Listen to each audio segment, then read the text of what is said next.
Josh in Virginia. And Josh wants to tell us about a personal experience with a recent death in his family. Josh, are you with us? Hi, Dan. Hey, how's it going? I've been listening for a little bit. I love your show. Oh, thanks, man. I really appreciate it. Yeah, absolutely. I just wanted to call and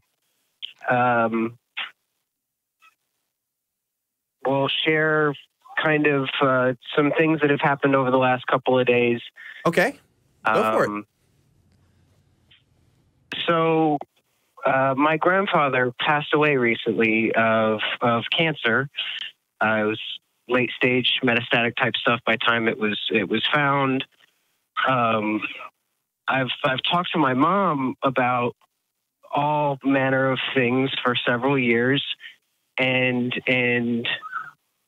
kind of something I've heard talked about on Atheist Experience and on Talk Heathen is that the way that people end up deconverting, if that ends up being their choice, has to do more with kind of like showing them breadcrumbs of truth. And it in this case, what really drew my mom, at least towards questioning things, was never the anger. It was never the frustration. It was never even the pleading. It was simply kind of opening the door and just letting life happen. And today, she actually basically talked to me for like an hour and a half straight, very emotional, with she's going through that change. And I honestly didn't even think that would ever happen. Wow. So what kind of happened, and this all ties together even with what you guys were talking about on the last call, that for many people and in many ways, the politics and the religion is intertwined. And there's kind of a cultural stigma around discussing either, because to try and pull someone away from either of their opinions on those two topics is both kind of taboo, at least here. For sure. For sure. So kind of the same thing, kind of quid pro quo. It's always been difficult to even approach those topics, but to kind of get to my story, her father might have gotten several decades more out of his life had he been given better medical care, had it not been something that was based on his ability to pay and where that ended up leaving him with his insurance and what hospital he was sent to. My sister-in-law works as a radiologist, so she works with oncology. She knows what she's doing. There were lots and lots of things that could have happened. And my mom was also in medicine. She was a pediatrician in the Navy. So I guess in my case, it isn't as surprising that this happened. But for her, it was just watching the things around her happen, watching people that in a kind of domino effect way get hurt by these things that, you know, might not seem like they're going to hurt people when you're going to a voting booth and you're just listening to what some person told you on the TV. You know, it sounds very conspiratorial to say it that way, but everything is kind of connected in that way. You know, and it took a long time in my case to deconstruct and to learn everything from the source. And, you know, just for instance, just reading the voting record. Don't listen to any of the different politics. Just look up who your region is, look up your district, look up the politicians that are running, and go read their voting record, see how they vote, read the bills, and see if you like how they voted. Yeah. It's all a lot simpler than it might seem. So I've heard debates on how much these statistics are true or not, but if we're talking about specifically with like Donald Trump, for example, there is a lot of evangelical support for Donald Trump, and you see a lot of these kinds of memes that go around supporting him. I saw one. I swear to you, I saw one. Running the same groups. I will. It's a pack. I'm gonna post this on Twitter later, but I swear I saw one where it's like Donald Trump. It's like a painting, I think, of Donald, or maybe a Photoshop of Donald Trump walking with Jesus Christ and saying like, "This was my chosen son" and stuff. You know, and I'm not even specifically trying to make fun of Donald Trump or any kinds of thing, but like you just see this happen pretty commonly with this kind of rhetoric of the ones in power already, or these authorities are chosen by God or are chosen for specific purposes and stuff, and therefore we have to listen to them as kind of an authority. And there's kind of like a justification there, a legitimization for people that are already in power. And I think that as a topic alone is really interesting to study. And that's not to say that it doesn't happen with people who lean on the left as well. I think you can, there's a, debatable idea about like secular religions and stuff, but there are definitely groupthink. I think groupthink does happen on kind of both sides, and we kind of legitimize authority in both of those kinds of ways. And I know Paul probably has, well, for sure has had experience hearing this kind of rhetoric for sure. So, well, Josh, I want to first of all say sorry for your loss. Very sorry for your loss. I myself am a cancer survivor.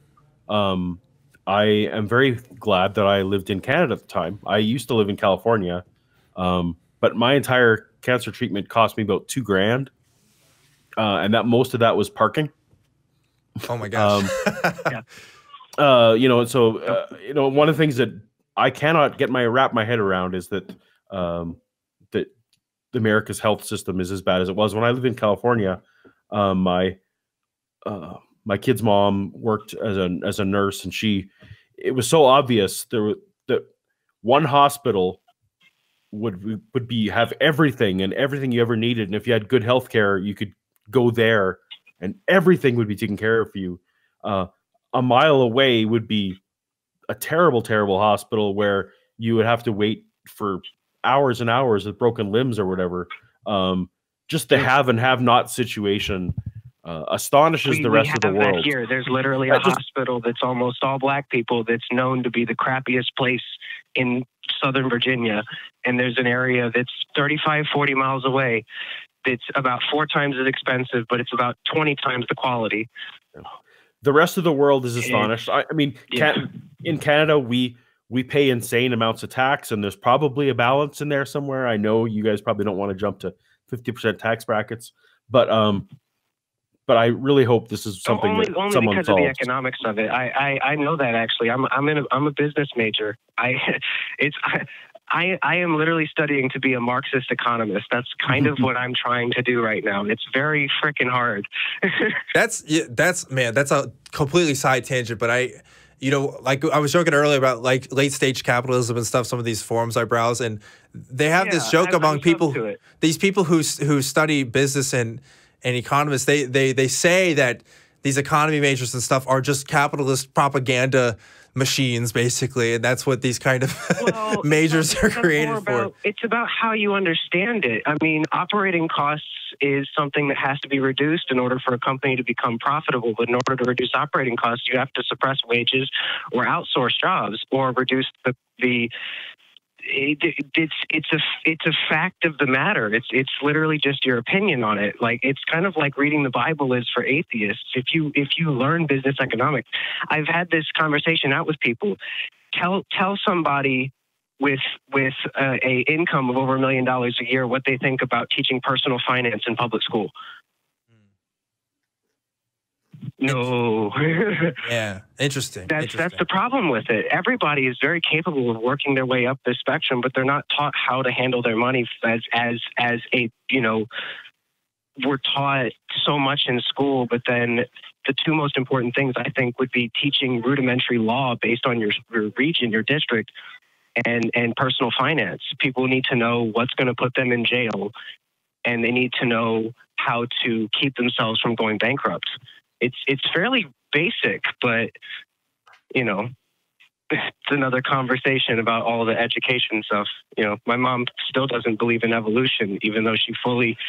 That's weird. That's the one thing that, like, everything else has fallen away, and she's still she even believes in climate change now, but evolution, somehow she says that, well, it's either here, but maybe it's going to be disproven someday. It's hard to believe that she's got 3 master's degrees from Duke University. Does she pull out the it's just the theory idea? I think so. I mean, it's fascinating what people end up coming up with in order to make sure that they, and with other topics, she's kind of admitted that it's like doing some kind of really crazy dance in order to come up with an explanation for what you're believing. She probably doesn't fully understand it either. She probably has resisted learning what it is. Ask like a molecular biologist about it. Yeah. Well, I think what it is, we do kind of silo ourselves with knowledge on some of these things. I know that I've definitely had conversations with brilliant people who study medicine, for example, who don't have any idea about kind of the history of the world, I guess. And and I asked them, I don't want to say history of the world, I guess real deep evolutionary topics like anthropology in particular, I guess. They'll know stuff about the coccyx and stuff. I was talking to them about that. But when it came to when we trace the origins of Homo sapiens, and when we look at it between these other species that came about at the same time. Someone who makes a car and a mechanic, though, because the reason for that even kind of makes sense. They don't really need to know what the history behind the body is. They need to know how it works. Yeah, and I think we get like the 3 R's and stuff. We as people who dedicate ourselves to exploring these topics all the time and make a habit of it in our free time to do it, I think it seems more surprising to us than it really should be, only because in your normal daily life, you're only going to encounter so much knowledge. And if you're studying for something, you're kind of going towards, one point on a spectrum of different kinds of fields that you could study. So I guess I should say it doesn't surprise me that your mom thinks that way, although, one would think that at some point they would encounter give her time. That. If she's come this long way, give her time and she'll figure it out. She's come a long way on a lot of stuff. She's going to end up voting for Bernie this time around. I pretty much guarantee it. She nearly wrote him in last time. That's interesting. And it was already kind of one of those things where she already believed in all the different things he was saying, but she didn't. She was still kind of one of those, oh, well, how is it going to work? And she was still very skeptical on how it would work. But even then, it was kind of like, well, we were talking about a long shot. It's. I think the argument that even convinced her on that level was, if they're all BS, shouldn't you at least go for the one that sounds good? Maybe so. It all does. She's on my side with pretty much all those different issues now. When it comes to the Medicare for all type stuff, it would be better for seniors. It is going to come with hearing, dental, and glasses, optometry, which essentially, 40% of Social Security is going into healthcare costs above and beyond their Medicare. So Medicare is not even covering seniors' medical costs, and they're using their Social Security to pay for it. So it would save us money on Social Security, which is one of the biggest problems. Josh, you are it's so easy. Yeah, this is so good because you're giving me so many different specific beliefs you have. And a Marxist economist, I totally want to know more about that. I want to SE you, dude. I want to talk about how confident you are about a lot of these beliefs, but unfortunately we're kind of running low on time here, and we have one more call that I want to get to. Can you call in again next week or another time so we can talk more about those topics? Because I'd be really interested in that. And if you can't get me there, I have an email. It's truth@atheist-community.org, and I recommend anybody who wants to talk to me or any inquiries about the show, go to that as well. But I do want to talk about this more. I do want to get to some other callers though.